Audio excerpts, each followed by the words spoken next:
homes and everything they own, and too many lost lives.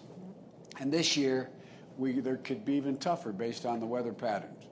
You know, California and some other places, the drought conditions are twice that's what they were last year. And right now, we're seeing record heat in Portland and across the West. And this year, 21 large, uncontained fires were burning. This year, there are 36 that are uncontained and burning.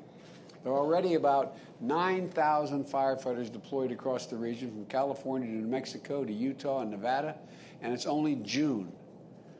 I realize I'm preaching to the choir here. I know you all know this better than any other people in the country. The fire season traditionally lasts through October. But with climate change driving the dangerous confluence of extreme heat and prolonged drought, we're seeing wildfires of greater intensity that move with more speed, and last well beyond the traditional months of the fire season. And that's a problem for all of us. Wildfires are not a partisan phenomenon. They don't stop at a county or a state line, or a country line for that matter. We need a coordinated, comprehensive response with all the federal government working in close cooperation to support you, the states. That's what this is about. We want to know what you, the states, the localities, and tribal governments, and those in the front lines are facing in this danger, and what you think would help the most. Today, we're taking critical steps to help protect American communities right away. First, we're going to make sure that we have enough firefighters on call who are trained, equipped, and ready to respond for all this fire season. And we're going to pay them. The idea these folks are running into anyway, we should pay them. Last week, I learned that some of our federal firefighters are being paid less than $13 an hour. Come on, man, that's unacceptable to me. And I immediately directed my team to take decisive action to fix it. So today we're announcing what I still think is not enough. This year we're going to provide retention incentives that's going to ensure federal wildland fires, our firefighters are making at least $15 an hour, and provide for additional 10% bonuses for those working on the front lines. But a one-time boost is not enough.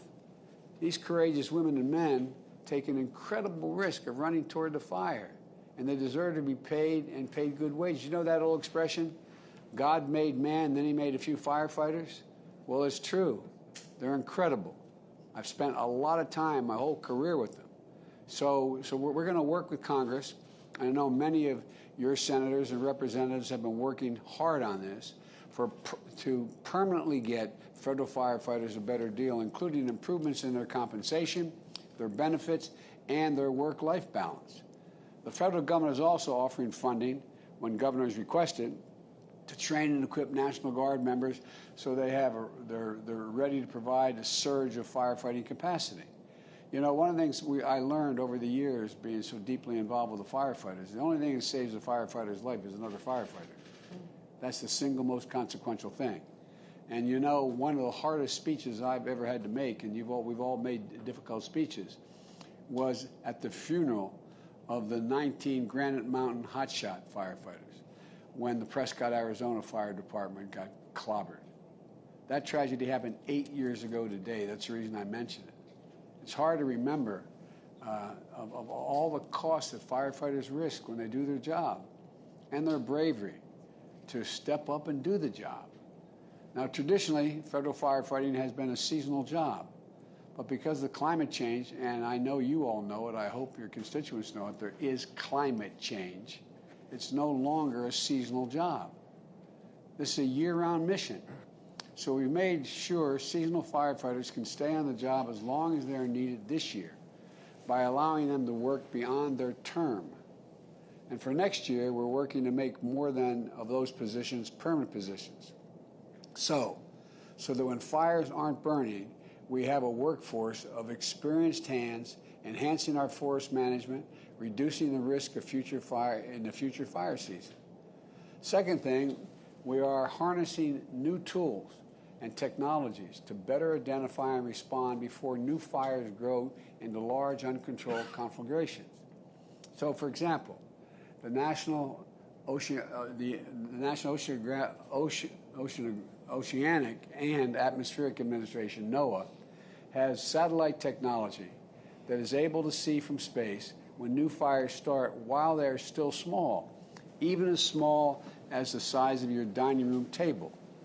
Similarly, the Department of Energy has a sensor array computer analysis capability that can detect in real time the lightning strikes that might set off a blaze. And we're going to use those tools to identify fires that start in remote places and share that information so the firefighters on the ground can respond immediately before fires spread out of control.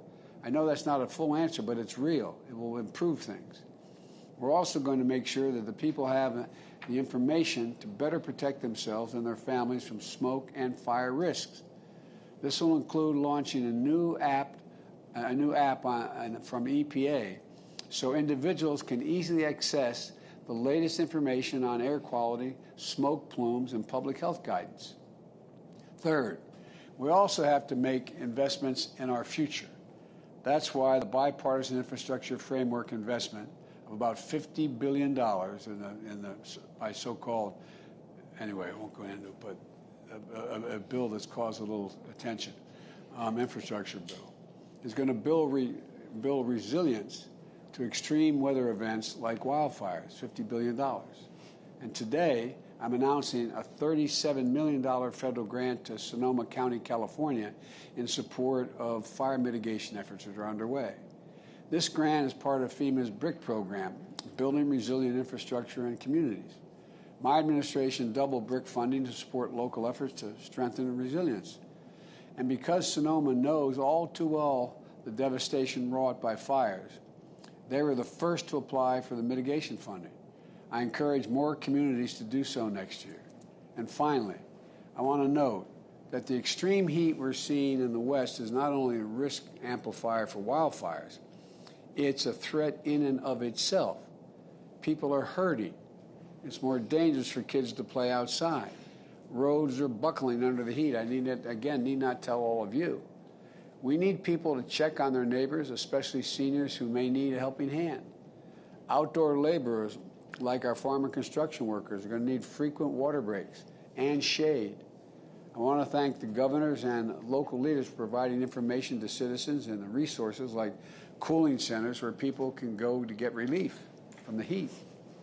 And to our utility leaders, we are ready to work with you to make sure that people have access to power, including air conditioning, under these extreme demand conditions while continuing to advance our climate goals. Now, I'm eager to hear from each of you, each of the governors, as to what experience has been in your state and what we can do better to be helpful, because this is an area where investing in prevention and preparation today is going to deliver invaluable returns tomorrow. And the federal government is going to have your backs, and that's my intention. I'll close by just saying thank you to everyone from the Forest Service to the Department of Interior and Agriculture to FEMA, state and local and tribal partners, and most importantly, our firefighters, for all your incredible work. We've asked so much of the firefighters already, and I know you're going to continue to step up. I'm going to ask the Vice President Harris to say a few words, and then we'll move on. Madam Vice President. Thank you, Mr. President. First, I just want to thank the President for prioritizing this for his administration. This is a personal issue for me as a daughter of California, and I say hello to my governor, Gavin Newsom. I grew up with drought warnings. My brother-in-law is a California firefighter. As a senator, I have visited the scene while the embers were still smoldering of the fires, Paradise, for example, California. And when I arrived there, a whole community had been wiped out by the fire. The families still hadn't been let back in, but the only thing standing in that community were the chimneys, which looked in that scene like tombstones. The firefighters that were there pointed out to me, if you look at the driveway, it may be a tragic situation if the cars are still in the driveway, because that means the folks didn't get out in time. we have so much work to do on this. My home, our family home, was under an evacuation order in Los Angeles. So I've been in that experience of also saying, look, the most things we can grab that are the most valuable are family photographs. Everything else doesn't matter. So when I think about the challenges that we face as a nation, I know they are real. I also know that we're in a different climate, as the president said, on every level than we were even 10 years ago. And there's a lot of work to do. And part of the leadership of this administration has been to also recognize that the federal government's role in this regard has to be more than just putting out fires. It needs to be obviously supporting our firefighters, especially at the federal level, who are not getting paid enough. But it's also about investing in resilience. It's about investing in adaptation, diversifying water policy in a way we are thinking about the storage of water both above ground and underground. We're thinking about recycling and all that we know is available to us to actually be smarter in terms of the conservation of this diminishing and valuable resource called water. So I want to thank everyone for your leadership, because you all are giving people a sense of confidence while you are trying to bring limited resources to what needs to be addressed in this growing threat of these wildfires. And the bottom line is that, as the president has said, his bipartisan framework for infrastructure is going to address a lot of these challenges, but there is other work to be done. And so I look forward to staying in touch with all of you. And again, thank you for your leadership. Well, thank you. Governor Brown, if you'd be willing, you could give us an overview of what the challenges are you Western governors are facing and what you think we should be doing and can do to help. The floor is yours. Thank you so much, Mr. President and Madam Vice President, for having us here for this incredibly important conversation. As you well know, we Western governors, our states are truly on the front lines when it comes to drought, fires, and our rapidly changing climate. We were talking earlier before you got on. Just this weekend, my state of Oregon experienced 3 consecutive days of record-breaking high temperatures across the Willamette Valley, reaching upwards of 117 degrees. It is unprecedented. And unfortunately, it follows one of the most devastating wildfire seasons in our state's history. Last year, we had more than 2,000 fires that burned over 1 million acres. Entire communities were literally wiped off the map in minutes. We lost 9 lives, more than 4,000 homes, and nearly 2,000 other structures. As you well know, the impact on our communities and our local economies will last for years to come. Oregonians have been through a lot in the last 18 months. We've had 4 federal disaster declarations in my state since April of 2020. But what last year's fire season underscored is that most often those who can least afford the impacts are hurt the most. Our communities of color, our rural and low-income communities were disproportionately impacted. Our disaster preparedness and recovery services must be available to everyone, regardless of the language they speak, the color of their skin, their economic situation, whether they own a home or not, or their immigration status. Everyone impacted by a disaster should be eligible for FEMA assistance, including our undocumented families. It's absolutely the right thing to do. Our local communities are increasingly challenged to respond on their own to the disasters of the scales we are seeing. We've been preparing for this year's fire season by investing millions of dollars, shoring up additional resources and staffing at our Office of Emergency Management, so they then can support our local and our tribal partners. However, Mr. President, Madam Vice President, we still have a number of concerns. It includes whether there will be available wildfire and non-fire federal resources. We know as we're entering this wildfire season, our eastern counterparts are preparing for a very difficult hurricane season. And so we may not be able to rely on other regions to help out this year. And with that in mind, I do want to say thank you for approving our cost share adjustment related to our 2020 Labor Day wildfires at 100% for Oregon, treating this the same as COVID-19 and the same as what happened in Louisiana for their hurricane recovery efforts. I would also ask that federal individual assistance be approved for disaster mitigation activities for wildfire, just as FEMA recently approved for hurricanes. And then finally, and I just have to say gratefully, our Good Neighbor Authority, we have partnered with the federal government over the years to reduce wildfire risk on federal lands through collaborative processes, including prescribed burns, removing dead trees, and underbrush. With the recent passage of our state legislation, we have an opportunity to fund even more of these Good Neighbor Authority projects together. It's a win-win-win. It creates jobs, creates healthy landscapes, and reduces wildfire risk. And we have the dollars to invest now. So we look forward to partnering with you, and we are incredibly grateful, Mr. President, for your leadership. Back over to you. Well, Madam Governor, I'm not being solicitous when I say we're grateful for your leadership. I really mean it. And one of the things that I'd like to ask before we move on is what would you be looking for us to do at the federal level to strengthen this agreement to build off the lessons that, the Good Neighbor Agreement? And is there anything in particular that you've learned from last season that would add to the needs of this season? Well, you mentioned it in your remarks, Mr. President, making sure we have resources to train our National Guardsmen and women prior to fire season has been extremely helpful the last 2 fire seasons. This should be universal practice nationwide. It's incredibly helpful. We have relied on our National Guard every step of the way throughout the pandemic, and we certainly rely on them in support activities in firefighting.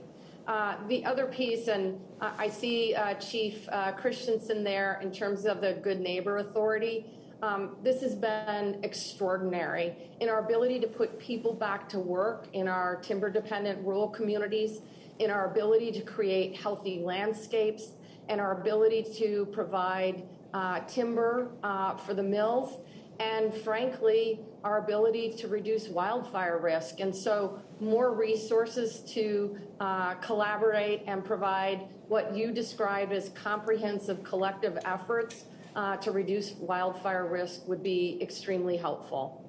Well, we ought to get, not in this moment, but we ought to get, no pun intended, deeply in the weeds as to specifically what can be done. And I'd ask my appropriate cabinet members to be working with your people as to what we can do along those lines, because it seems to be self-evident that makes a lot of sense. But we have a lot of other things to cover here, but I look to Dr. Sherwood. Are we moving? We're going to move shortly. If you want to ask any further questions of governors, or we can move with the press departing and we'll continue our discussion. Let me ask the Vice President if she has any questions, and or any cabinet member if they have any questions for the governor. What I'm interested in, it's really a follow-up to what the President asked. With each consecutive wildfire season, and they are growing in terms of the enormity, what are we learning, and how can the federal government address the challenges and the gaps that you have seen with each fire season in terms of the resources, but also the approach?